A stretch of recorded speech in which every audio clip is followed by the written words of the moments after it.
story time, even though this is my first video ever.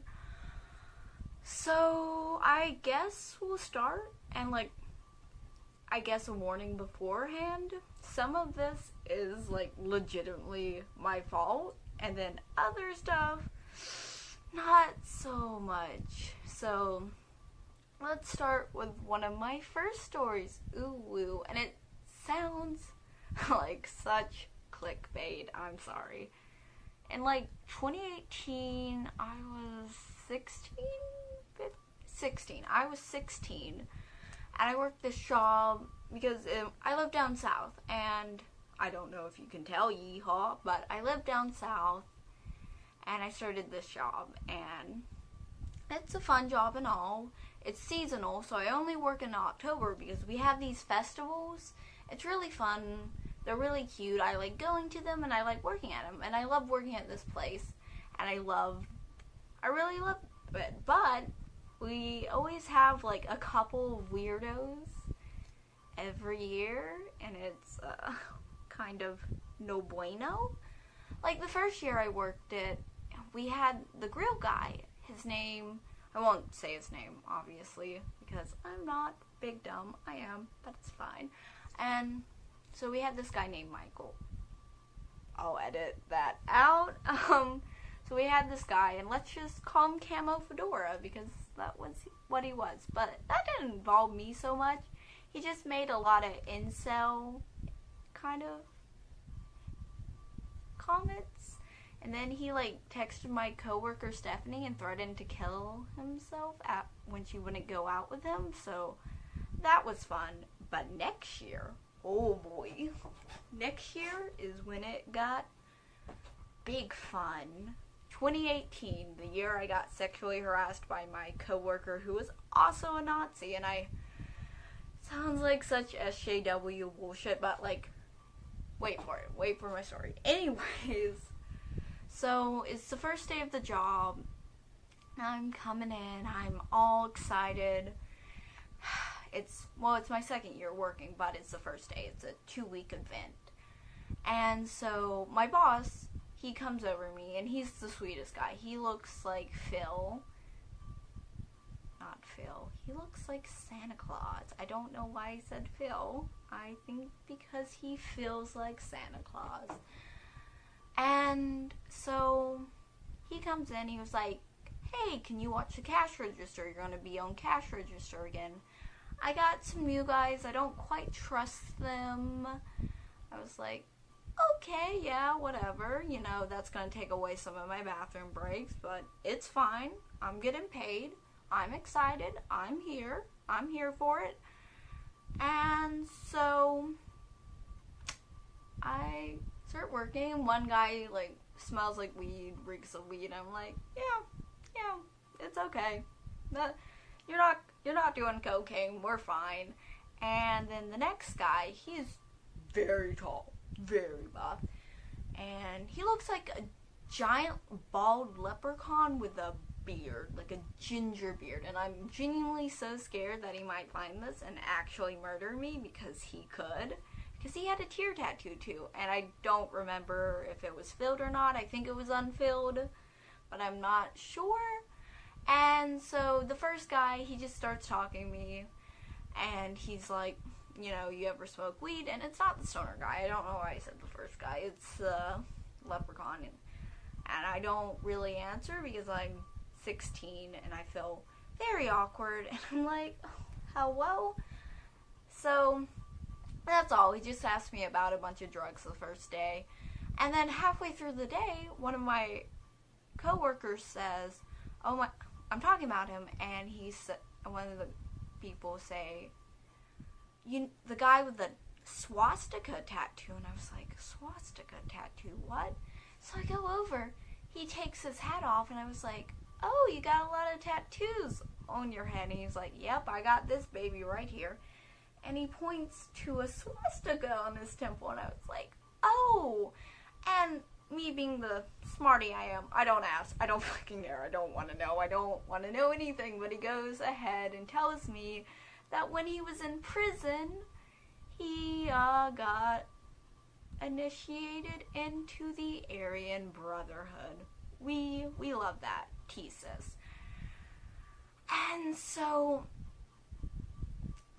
I'm like, okay. And I don't question it. I'm just trying to stay in my own lane. I don't want to engage with him. This is my job. I really don't want to make a stand because I am a coward. And so we have a couple of customers come up. I, take their money in exchange for goods, as you do. And then he looks at me and he goes, I hate fucking. And I was like, because he didn't end the sentence there. No. He dropped that N-word. And I was like, oh boy. And it wasn't like the customers had just left. And I know, like, you might be wondering, yeah, they were black. They were completely black. And I was like, why are you doing this? They just gave us money and a nice tip. And I didn't say that. I was just like, oh, and I scooted to the side. Now, you might be wondering, where's the sexual harassment? Because right now all I see is racism, and I'm okay with racism. But, so the next day, Sunday, I'm so bad with days. So the next day, Sunday, he starts getting a little weird. He starts asking me if I find him attractive, if any of my friends or I need a sugar daddy, and his wife is in the back, like his heavily pregnant wife is in the back, and like she comes up and she's talking and she was like, you want to draw a picture of us naked? And I was like, oh no, why? Because we were talking about art, and I do art, and I have fun doing art. It's really fun. And it's a skill I'm really proud to have because I don't have a lot of other skills.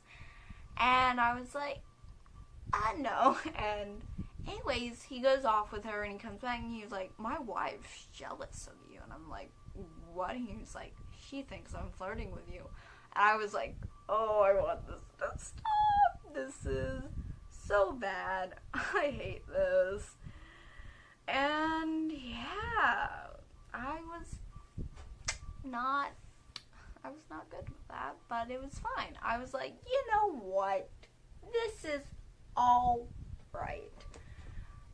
And then it slowly got not all right. He would look at women and he'd be like, I want to be guts deep in her. I would be like, what the? At some point, he would keep trying to talk to me if I found him attractive or what women he found attractive or what he liked.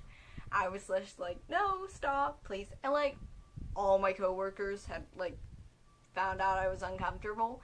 And eventually this one coworker, who I freaking love, and she's so pretty, and she's so cool, came up, and she like got in between us, and she was like, hey, if you don't stop, I'm gonna kick your butt out of here, because she was kind of a boss, like an actual boss, not like the 2012 boss thing.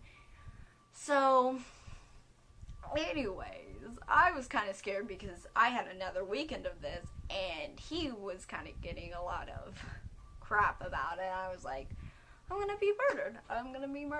And then on Thursday, my boss texts me, and he's like, ... your problem is gone, ... And so I was like, okay, either he's fired or murdered, but I'm gonna assume the first because my boss is old and he doesn't know how to text without seeming like he murders people, and he's so sweet and I love him. Anyways, that was like the first thing, and then we're gonna go on to the next, which is more my fault. I get really bored, and when I get bored, I get, what's the word? Impulsive.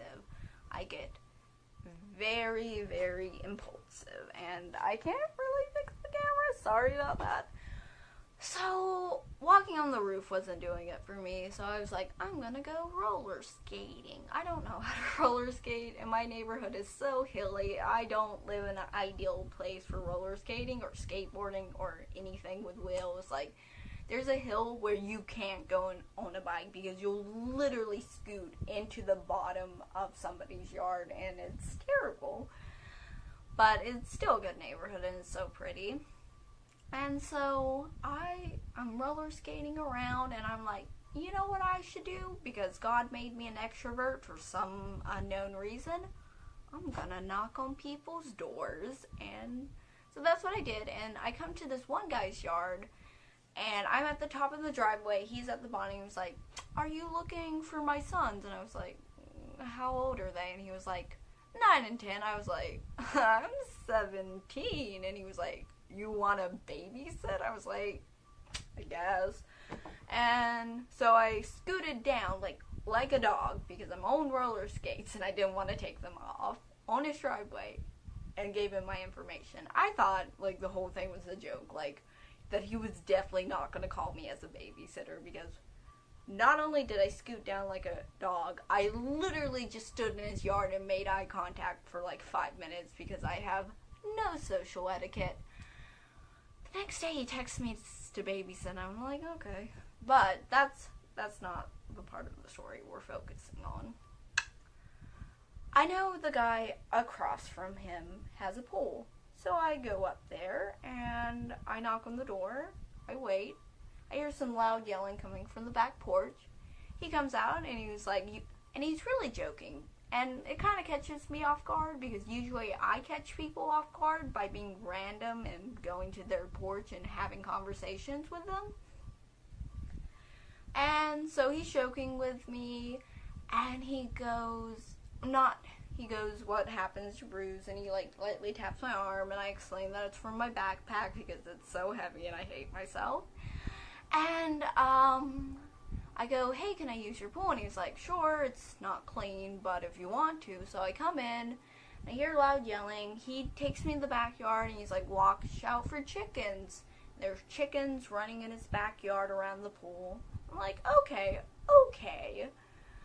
And so I jump in the pool, and like I'm swimming and whatever, and I think there's mold or floating green stuff. It could be algae, but I don't know. It kind of looked like pieces of green styrofoam, so that's very, very fun. And so I go and get on the diving board, but before I can, there's a butcher's knife. And so I have to remove the butcher's knife and dive in the pool. And so I'm swimming, and I'm still hearing loud yelling, but things get a little more concerning. I'm hearing a lot of things I don't want to hear come from the porch, and I'm like, at this point, after like 10 red flags, I'm like, oh, we got to skedaddle. And so I leave, and my clothes are completely soaked because I just swam all in my clothes, and I come home and I take a shower, and like I lay down, I was like, oh wow, I'm gonna be in a Netflix documentary one day because I'm so easy to be murdered. And that's my story time. Sorry to waste your time.